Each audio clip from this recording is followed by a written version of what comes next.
ونستعينه ونستغفره ونؤمن به ونتوكل عليه ونعوذ بالله من شرور أنفسنا ومن سيئات أعمالنا من يهده الله فلا مضل له اتقوا الله الذي تساءلون به والأرحام إن الله كان عليكم رقيبا يا أيها الذين آمنوا اتقوا الله وقولوا قولا سديدا يصلح لكم أعمالكم ويغفر لكم ذنوبكم ومن يطع الله ورسوله فقد فاز فوزا عظيما أما بعد فإن خير الحديث كتاب الله وخير الهدي هدي محمد صلى الله عليه وسلم وشر الأمور محدثاتها وكل محدثة بدعة وكل بدعة ضلالة وكل ضلالة في النار فأعوذ بالله من الشيطان الرجيم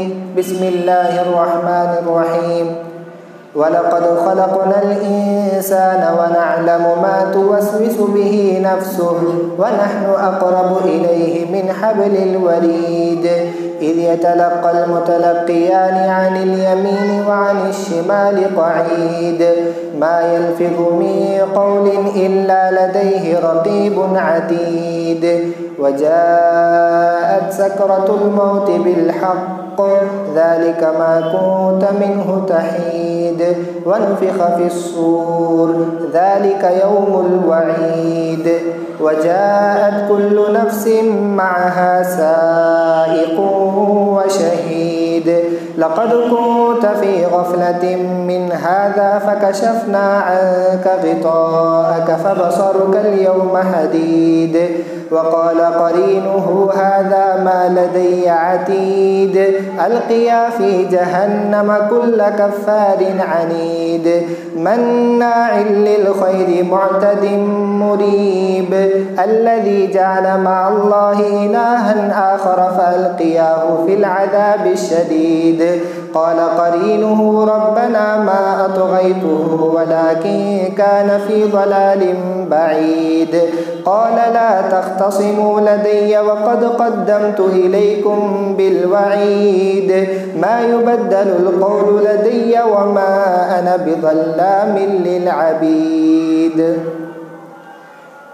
وقال بسم الله الرحمن الرحيم ويل للمطففين الذين إذا اكتالوا على الناس يستوفون وإذا كالوهم أو وزنوهم يخسرون حاضرین جمعہ، بزرگوں، بھائیوں، نوجوان ساتھیوں، پیارے بچوں، خطبہ مسنونہ کے بعد میں نے آپ لوگوں کے سامنے سورۃ المطففین کی ابتدائی آیتیں پڑھیں جن میں اللہ تبارک و تعالیٰ کہہ رہا ہے وَيْلٌ لِّلْمُطَفِّفِينَ، بربادی ہے ناپ تول میں کمی کرنے والوں کے لیے، الذین اذا اکتالوا علی الناس یستوفون، جن کا حال یہ ہے کہ جب وہ لوگوں سے ناپ کر لیتے ہیں تو پورا پورا لیتے ہیں، وَإِذَا كَالُوهُمْ أَوْ وَزَنُوهُمْ يُخْسِرُونَ، اور جب لوگوں کو ناپ کر یا تول کر دیتے ہیں تو گھٹا کر کم کر کے دیتے ہیں۔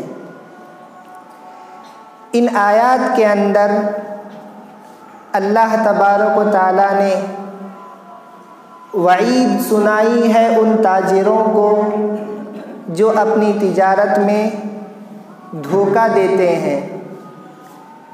دھوکہ تجارت میں ہو یا دیگر معاملات میں حرام ہے۔ دھوکہ دہی ایک ایسا راستہ ہے جو جہنم تک پہنچاتا ہے۔ دھوکہ در حقیقت خیر خواہی کی ضد ہے اور خیانت کی ایک قسم ہے۔ دھوکہ گھٹیا اور نیچ لوگوں کا شیوا ہے۔ دھوکہ ایک ایسی صفت ہے جسے نہ اللہ پسند کرتا ہے اور نہ کوئی پسند کرتا ہے۔ دھوکہ دینا یقیناً بڑا آسان ہوگا، مگر دھوکہ سہنا بڑا مشکل ہے۔ اس کے باوجود آج معاشرے میں، ہماری سوسائٹی میں دھوکہ عام ہے۔ ہر جگہ دھوکہ ہی دھوکہ ہے۔ بازاروں میں دھوکہ ہے، لین دین میں دھوکہ ہے، رشتوں میں دھوکہ ہے، دوستی میں دھوکہ ہے، شادی بیاہ میں دھوکہ ہے، اسکولوں میں دھوکہ ہے، ہسپتالوں میں دھوکہ ہے، مدارس اور مساجد میں دھوکہ ہے۔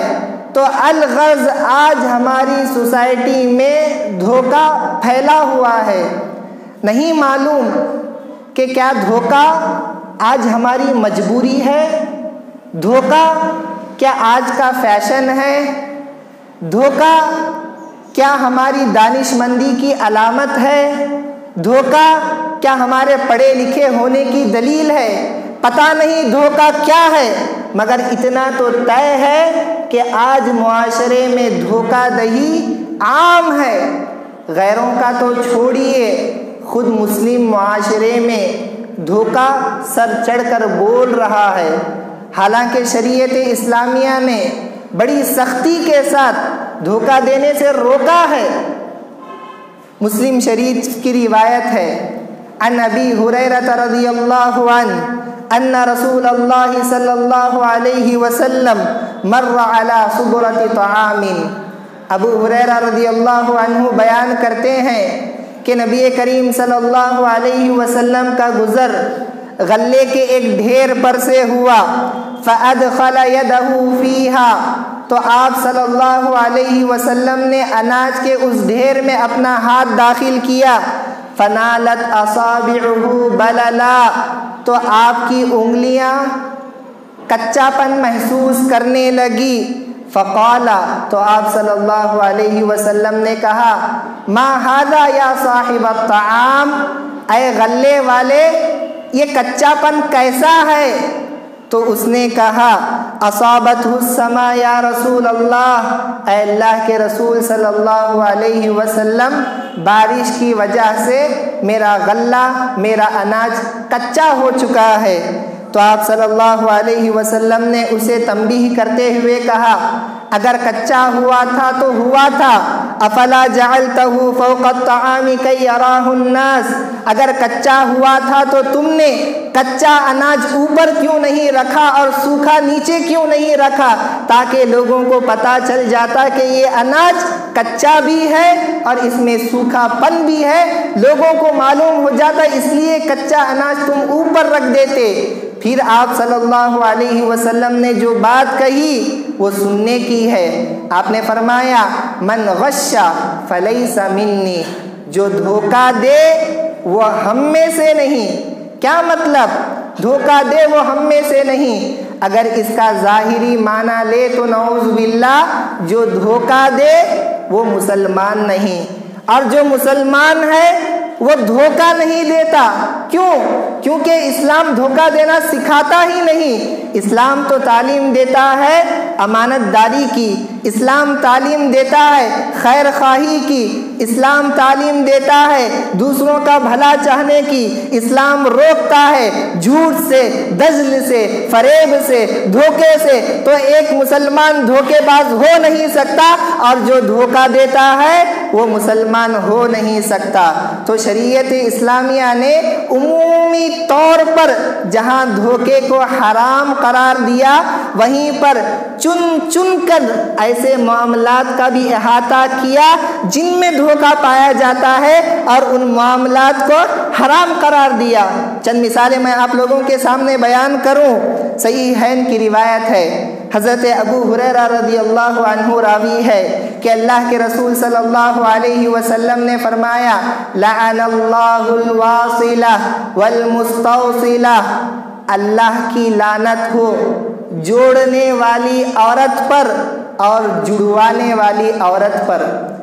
کیا مطلب جوڑنے والی عورت، جڑوانے والی عورت؟ اس کا مطلب یہ کہ جن عورتوں کی چوٹی چھوٹی ہوتی ہے اور بالوں کا چھوٹا ہونا، چوٹی کا چھوٹا ہونا خوبصورتی میں نقص ہے، تو ایسی عورتیں بالوں کو خرید کر، چوٹی کو خرید کر اپنے بالوں میں پائے جانے والے نقص کو چھپانے کے لیے دوسروں کی چوٹی اپنی چوٹی سے ملا کر اپنے آپ کو دنیا کے سامنے خوبصورت ثابت کرنا چاہتی ہے، تو ایسی عورتوں کے بارے میں اللہ کے نبی صلی اللہ علیہ وسلم نے کہا لعن اللہ الواصلہ والمستوصلہ، تو یہ چوٹی جوڑنے والی پر بھی اللہ کی لعنت ہے اور جو چوٹی جڑواتی ہے اس پر بھی اللہ کی لعنت ہے۔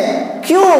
کیونکہ اس میں دھوکہ ہے، جو ہے نہیں وہ دکھا رہی ہے، جو ہے نہیں اسے دنیا کے سامنے ثابت کرنا چاہ رہی ہے۔ تو اسلام نے کہا کہ چوٹی لگوانا اور چوٹی لگانا، جعلی بال لگانا حرام ہے، جسے آج وگ کہا جاتا ہے۔ عورتوں میں تو چھوڑیے، یہ بیماری آج مردوں کے اندر بھی پائی جا رہی ہے۔ تھوڑے بال کیا نہ جھڑ گئے، بال کیا نہ گر گئے، اپنے آپ کو خوبصورت بنانے کے لیے مصنوعی بال خرید کر لوگ اپنے سروں پر لگاتے ہیں، یہ دھوکہ ہے اور شریعت نے اسے حرام کہا۔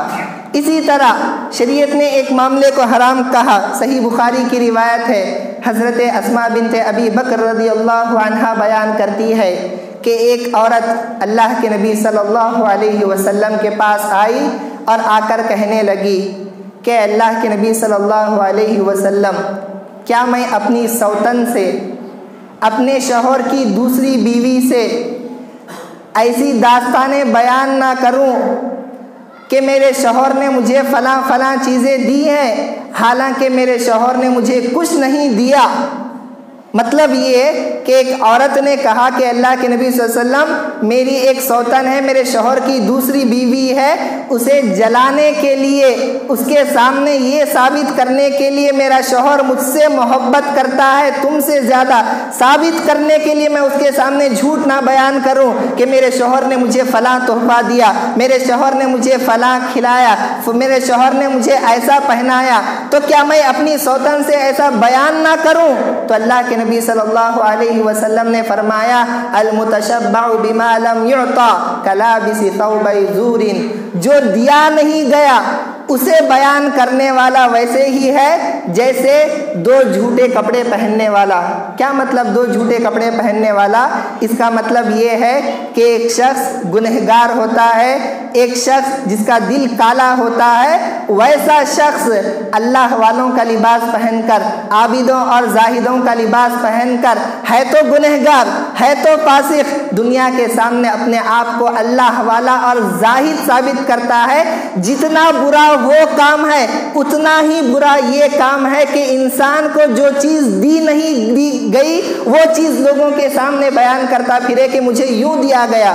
آج یہ دھوکہ بھی معاشرے میں پایا جاتا ہے، عموماً عورتوں کے اندر، کہ عورتیں اپنے میکے کو آتی ہے، میکے میں باپ کچھ نہیں دلاتا، میکے میں بھائی کچھ نہیں دلاتے، وہ خود اپنی پاکٹ منی جوڑ کر لائی ہوئی ہوتی ہے اور یہاں سے کچھ خرید کر اپنے سسرال کو جاتی ہے اور کہتی ہے کہ دیکھو میرے میکے والوں نے یہ دلایا، دیکھو میرے بھائی نے یہ دیا، دیکھو میرے باپ نے یہ دیا۔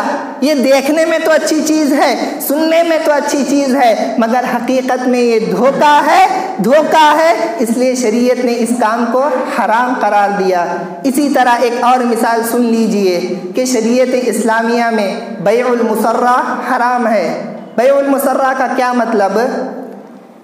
کہ جو جانور بیچنے والے ہوتے ہیں، اونٹنی، گائے اور بکری، یہ لوگ بیچنے سے 1-2 دن پہلے اس اونٹنی کا، اس گائے کا اور اس بکری کا دودھ دوہنا چھوڑ دیتے ہیں۔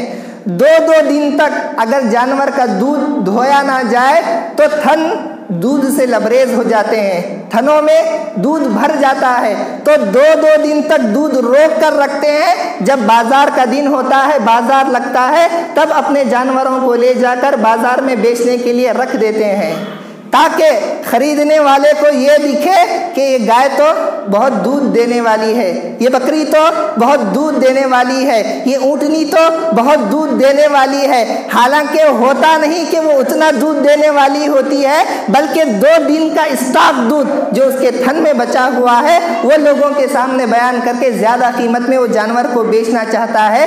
شریعت اسلامیہ نے اس بے سے بھی روکا۔ کیوں روکا؟ کیونکہ اس میں دھوکہ ہے۔ تو الغرض بتانا یہ چاہتا ہوں کہ شریعت کی نگاہ میں دھوکہ اچھی چیز نہیں، دھوکہ حرام ہے۔ شریعت اسلامیہ نے دھوکے سے روکا ہے، مگر مسلم معاشرے میں ویسے ہی دھوکہ ہمیں دکھائی دے رہا ہے، ہر جگہ دھوکہ، بازاروں میں دھوکہ، لین دین میں دھوکہ، دوستی میں دھوکہ، رشتہ داری میں دھوکہ، مساجد میں دھوکہ، مدارس میں دھوکہ، ہسپتالوں میں دھوکہ، دھوکہ ہی دھوکہ، ہر جگہ آج معاشرے میں دھوکہ پایا جا رہا ہے۔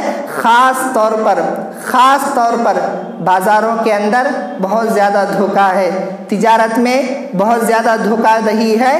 اس لیے اسلام نے تجارت اور بازار پر خصوصی نگاہ رکھتے ہوئے، خصوصی توجہ دیتے ہوئے تجارت کرنے والوں کو امانت داری، سچائی پر ابھارا ہے۔ شریعت ہمیں یہ تعلیم دیتی ہے کہ تم تجارت کر رہے ہو اپنے پیٹ کے لیے، تم تجارت کر رہے ہو اپنے بیوی بچوں کا پیٹ بھرنے کے لیے، تم تجارت کر رہے ہو دنیا کمانے کے لیے۔ اگر وہی تجارت تم امانت داری، سچائی سے کرو گے تو دنیا کمانے کے ساتھ ساتھ آخرت بھی تم کما لو گے، دنیا میں گھر بنانے کے ساتھ ساتھ جنت کی جگہ بھی تمہیں نصیب ہوگی۔ بس اپنی تجارت میں سچائی کو، امانت داری کو لازم پکڑو۔ فرمایا اللہ کے نبی صلی اللہ علیہ وسلم نے، التاجر الصدوق الامین مع النبیین والصدیقین والشہداء والصالحین۔ امانت دار، سچا تاجر قیامت کے دن انبیاء، صدیقین اور شہداء کے ساتھ رہے گا۔ شرط یہ ہے کہ وہ تجارت کرے، تجارت میں امانت ہو، تجارت میں سچائی ہو، دھوکہ نہ ہو، دجل نہ ہو، فریب نہ ہو، فراڈ نہ ہو۔ ایسا تاجر کل قیامت کے دن معمولی لوگوں کے ساتھ نہیں بلکہ انبیاء، صدیقین اور شہداء کی رفاقت میں، ان کی صحبت میں، ان کے ساتھ جنت کے اندر رہے گا۔ اسی طرح شریعت اسلامیہ یہ بھی تعلیم دیتی ہے کہ تم تجارت کر رہے ہو تو دھوکے سے بچ کر کرو، سچائی اور امانت داری کے ساتھ کرو تو تمہارے مال میں برکت ہوگی، اللہ تمہارے مالوں میں برکت دے گا، تمہاری تجارت میں برکت دے گا۔ فرمایا اللہ کے نبی صلی اللہ علیہ وسلم نے، البیعان بالخیار ما لم یتفرقا، خریدنے اور بیچنے والے کو اختیار ہے، چاہے تو وہ خریدے چاہے تو وہ بیچے، ما لم یتفرقا، کب تک اختیار ہے؟ تب تک کہ وہ دونوں الگ نہ ہو جائے۔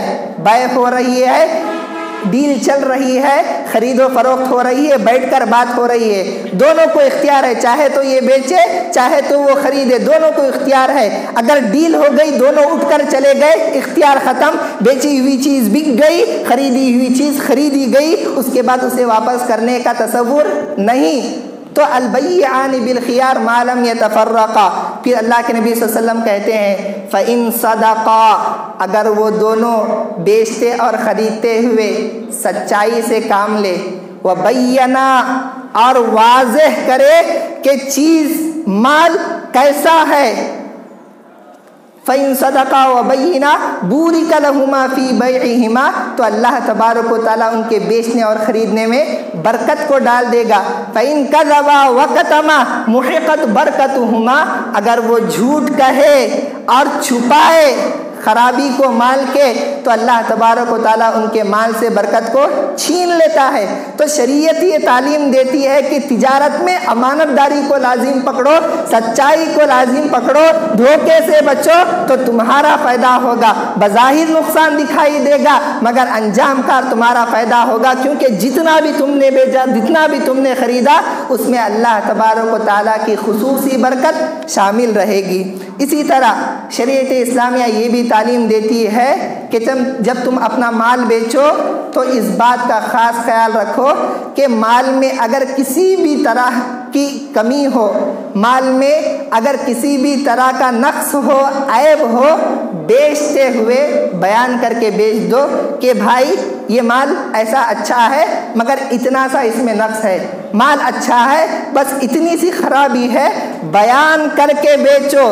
اگر عیب کو چھپا کر سامنے والے کو دھوکے میں رکھ کر تم بیچتے ہو تو یہ بیچنا تم پر حرام ہے، جو فائدہ تم کماتے ہو وہ فائدہ تم پر حرام ہے۔ اللہ کے نبی صلی اللہ علیہ وسلم نے فرمایا لا يحل لامرئ يبيع سلعة يعلم بها داء الا اخبر به، کہ کسی مسلمان کے لیے جائز نہیں کہ وہ اپنا مال بیچے حالانکہ اسے معلوم ہو کہ مال میں خرابی ہے، بیان کیے بغیر بیچے تو اس کے لیے وہ کھانا حرام ہے۔ اللہ اکبر، کتنا نقص ہوتا ہے، کتنا عیب ہوتا ہے ہمارے مال میں، پھر بھی مال نکلے تو بس ہے، ہمارا فائدہ ہو تو بس ہے، سامنے والا جو ہے جہاں جائے چاہ کر پڑے، اس کا جتنا چاہے نقصان ہو جائے، اپنا بھلا ہو، یہ سوچ کر ہم مال بکانے پر بیٹھے ہوئے ہوتے ہیں۔ اور اللہ کے نبی صلی اللہ علیہ وسلم کہہ رہے ہیں کہ نقص معلوم ہو، عیب معلوم ہو، اسے چھپا کر آپ بیچیں گے تو ویسا کھانا آپ پر حرام ہے۔ مگر ہمارے اسلاف ایسے نہیں تھے۔ حضرت جابر بن عبداللہ البجلی رضی اللہ عنہ جب یہ بیچتے بے کرتے تو ان کا یہ معمول تھا کہ بیچنے سے پہلے خریدنے والے کو بتا دیتے کہ دیکھو یہاں یہ عیب ہے، یہاں یہ نقص ہے، چاہے تو لے لو چاہے تو چھوڑ دو۔ خریدنے والا تعجب کر کے پوچھتا اگر ایسی تجارت تم کرو گے، ایسا بزنس تم کرو گے تو کیا خاک تمہارا بزنس چلے گا؟ تو جابر بن عبداللہ البجلی کہتے ہیں میں نے اللہ کے نبی صلی اللہ علیہ وسلم کے ہاتھ پر بیعت کی تھی کہ مسلمان کی خیر خواہی چاہوں گا، مسلمان کو دھوکہ نہیں دوں گا، مسلمان کا اچھا چاہوں گا، اگر میں عیب چھپا کر بیچ دوں تو یہ دھوکہ ہو گیا اور یہ مال میرے لیے حلال نہیں ہوگا۔ اسی طرح شریعت اسلامیہ ڈراتی ہے ان تاجروں کو جو جھوٹی قسم کھا کر اپنے مال کو جھوٹی قسم کھا کر بیچتے ہیں۔ اللہ کے نبی صلی اللہ علیہ وسلم نے فرمایا ثلاثۃ لا یکلمہم اللہ یوم القیامہ، تین لوگ ایسے ہیں جن سے کل قیامت کے دن اللہ تعالیٰ گفتگو نہیں کرے گا، ولا ینظر الیہم یوم القیامہ، قیامت کے دن ان کی طرف نظر کرم نہیں کرے گا، ولا یزکیہم، انہیں پاک نہیں کرے گا، ولہم عذاب علیم، ان لوگوں کے لیے دردناک عذاب ہے۔ ان تین لوگوں میں سے ایک کا ذکر کرتے ہوئے اللہ کے نبی کہتے ہیں المنفق سلعتہ بالحلف الکاذب، وہ تاجر بھی جو اپنے مال کو جھوٹی قسمیں کھا کر لوگوں کو بیچا کرتا تھا۔ تو محترم بھائیوں، دھوکے سے بچو، امانت داری سے کام لو، سچائی سے کام لو۔ یہ یاد رکھو کہ تم بیچو گے تو بھی اتنا ہی کھاؤ گے، نہیں بیچو گے تو بھی اتنا ہی کھاؤ گے۔ تمہارے مقدر میں جتنا لکھا ہوا ہے اس سے ایک نہ دانہ تمہارے حلق کے نیچے سے کم اترے گا اور نہ ہی زیادہ اترے گا۔ تو جب اپنے مقدر کا ہی کھانا ہے تو حلال کھاؤ۔ اب یہ سوال لوگ کھڑا کرتے ہیں کہ آج کے زمانے میں اگر ہم حلال کا سوچیں گے، سچائی کا سوچیں گے، امانت داری کا سوچیں گے، فراڈ نہ کرنے کا سوچیں گے تو بھوکے مر جائیں گے۔ آج کے زمانے میں مشکل ہے، امانت داری سے دھوکے سے بچ کر بیچنے اور خریدنا آج کے زمانے میں مشکل ہے۔ تو یاد رکھو جس زمانے میں جینا مشکل ہے اس زمانے میں جی کر دکھانا یہی جواں مردی ہے، یہی مردانگی ہے۔ اگر تم نہیں جی سکتے تو پھر سوچ کر دیکھ لو کہ تم کیسے مومن ہو۔ تو مشکل ہے یقیناً، مگر جینے کی کوشش کرو۔ اللہ کے نبی صلی اللہ علیہ وسلم نے خاص طور پر تاجروں سے کہا ہے، بزنس مین سے کہا ہے ان التجار یوم القیامت فجارا، کہ تاجر کل قیامت کے دن فاجر گنہگار بن کے آئیں گے۔ ان التجار یوم القیامت فجارا، یہ تاجر کل قیامت کے دن فاجر بن کے آئیں گے۔ الا من اتقى اللہ وبر وصدق، مگر اس تاجر کے جو اللہ تعالیٰ سے ڈرے اور اپنی سچی قسمیں کھائے اور قسم کو پورا کرے اور سچائی کے ساتھ بیپار کرے۔ تو الغرض تجارت میں بھی ہمارے پاس امانت داری ہو، دجل و فریب سے بچے، ہر معاملے میں ہمارے پاس امانت داری ہو۔ اور یہ امانت داری مکر و فریب سے ہم کب بچیں گے؟ جب یہ ہمارا عقیدہ ہو کہ کوئی دیکھے نہ دیکھے اللہ کی ذات ہمیں دیکھ رہی ہے، کوئی پکڑے نہ پکڑے اللہ کی ذات ہمیں پکڑے گی، کوئی پوچھے نہ پوچھے اللہ کے پاس ہمیں جواب دینا ہے۔ تو یہ تصور جب ہمارے دلوں میں آئے گا تو خود بخود دھوکے سے ہم لوگ بچ جائیں گے۔ کیا آپ لوگوں نے وہ واقعہ نہیں سنا کہ حضرت عمر رضی اللہ عنہ ایک مرتبہ رات کو گشت دے رہے تھے، تھک کر ایک دیوار سے ٹیک لگا کر کھڑے ہوئے تو کیا سنتے ہیں کہ ماں اپنی بیٹی سے کہہ رہی کہ بیٹی دودھ میں پانی ملا دو۔ بیٹی کہہ رہی ہے کہ اے اماں جان، کیا تمہیں معلوم نہیں کہ کس کا دور خلافت ہے؟ یہ عمر کا دور خلافت ہے۔ تو ماں کہتی ہے کہ بیٹی سب لوگ تو دودھ میں پانی ملا رہے، تم بھی ملاؤ، اور عمر تو اس وقت دیکھ نہیں رہے ہیں، تم بھی ملا دو۔ تو بیٹی کہتی ہے اگر ان کان عمر لا یعلم، اگر عمر نہیں جانتا ہے تو نہیں جانتا ہے، وَإِلَٰهُ عمر یعلم، مگر عمر کا الہ جو ہے، عمر کا جو معبود ہے وہ تو جانتا ہے۔ لوگوں میں جب میں رہوں اللہ کی اطاعت کروں، تنہائی میں جب میں رہوں اللہ کی نافرمانی کروں، یہ مجھے پسند نہیں۔ تو سبحان اللہ، یہ ایمانداری، یہ صداقت، یہ سچائی، یہ امانت داری کب پیدا ہوئی؟ جب یہ دل میں عقیدہ آیا، یہ ایمان آیا کہ کوئی دیکھے نہ دیکھے اللہ کی ذات ہمیں دیکھ رہی ہے۔ کیا آپ نے وہ واقعہ بھی نہیں سنا کہ حضرت عبداللہ ابن عمر رضی اللہ عنہ ایک مرتبہ جا رہے تھے کہ صحرا میں ایک چرواہا انہیں ملتا ہے جس کے پاس بکریاں ہوتی ہے۔ ابن عمر کہتے ہیں کہ ایک بکری مجھے بیچ دو۔ چرواہا کہتا ہے اس کا مالک تو یہاں پر موجود نہیں ہے۔ ابن عمر کہتے ہیں کہ مالک موجود نہیں ہے تو کیا ہوا، بکری مجھے دے دو اور اس کی قیمت تم رکھ لو، جب اس کا مالک آئے تو کہہ دینا کہ بھیڑیے نے بکری کو کھا لیا۔ مالک کو کہہ دینا کہ بھیڑیے نے بکری کو کھا لیا۔ ایک چرواہا جو بدو تھا، جس کے پاس کچھ نہیں تھا، ایسا چرواہا تنہائی کے عالم میں غریب چرواہا مال کھانے کے بجائے سیدھے آسمان کی طرف دیکھتا ہے اور کہتا ہے این اللہ، اللہ کہاں ہے پھر؟ اگر میں یہ دھوکہ دوں گا، اپنے مالک کے ساتھ غداری کروں گا، فراڈ کروں گا، تو اللہ کہاں ہے؟ کیا اللہ مجھے نہیں دیکھ رہا؟ یہ کہہ کر وہ نکل گیا، اور ابن عمر رضی اللہ عنہما کو اس کا یہ تقوی اتنا پسند آیا کہ اس کے مالک کے پاس بھیج کر ساری بکریاں خرید لی، اس غلام کو خرید لیا اور بکریاں اس کے حوالے کر دی اور اسے آزاد کروا دیا۔ تو سبحان اللہ، ایمانداری سے کام کیجئے، دیانت داری سے کام کیجئے، فراڈ سے بچیے، مکاری سے بچیے، دجل سے بچیے، فریب سے بچیے، چاہے ایک دانہ کیوں نہ ہو، روٹی چٹنی ہی کیوں نہ ہو، حلال کی کھائیے، تجارت میں بھی دھوکے سے بچیے، اور اس کے علاوہ دیگر معاملات میں بھی ہمارے اندر دھوکہ دہی داخل ہو چکی ہے۔ خصوصاً شادی بیاہ کے معاملے میں یہ چیز دیکھنے میں آئی کہ بیٹی جیسی نہیں ہوتی ویسی بیان کرتے ہیں دولہے والوں کے پاس، لڑکا جیسا نہیں ہوتا ویسا بیان کرتے ہیں دلہن والوں کے پاس۔ تو جس رشتے کی بنیاد دھوکے پر پڑتی ہے، کیا وہ رشتہ پھل پائے گا، پھول پائے گا، برکت آئے گی؟ کیا زیادہ دیر چل پائے گا؟ نہیں۔ اسی لیے خاندان میں لڑائی، رشتوں میں دراڑ، زندگی جہنم نما بن جاتی ہے۔ تو لہٰذا دھوکے سے بچیے، شریعت اسلامیہ کی یہ تعلیم ہے۔ اللہ تبارک و تعالیٰ سے دعا ہے کہ پروردگارہ ہمیں امانت داری، ایمانداری، دیانت داری کو لازم پکڑنے کی توفیق دے۔ اے اللہ ہمیں دھوکہ دہی، دجل، فریب سے ہمیں بچائے رکھ، اور فراڈ کے معاملے سے ہماری حفاظت فرما۔ اے اللہ جن علاقوں میں زیادہ بارش کی وجہ سے نقصان ہو رہا ہے، اللہ ان پر رحم کا معاملہ فرما، اور اس بارش کو ان کے لیے نفع بخش بنا، نقصان پہنچانے والی نہ بنا۔ پروردگارہ اس وبا کو ہم لوگوں سے ٹال لے، ہمیں اپنے حفظ و امان میں رکھ۔ آمین۔ وآخر دعوانا الحمدللہ رب العالمین۔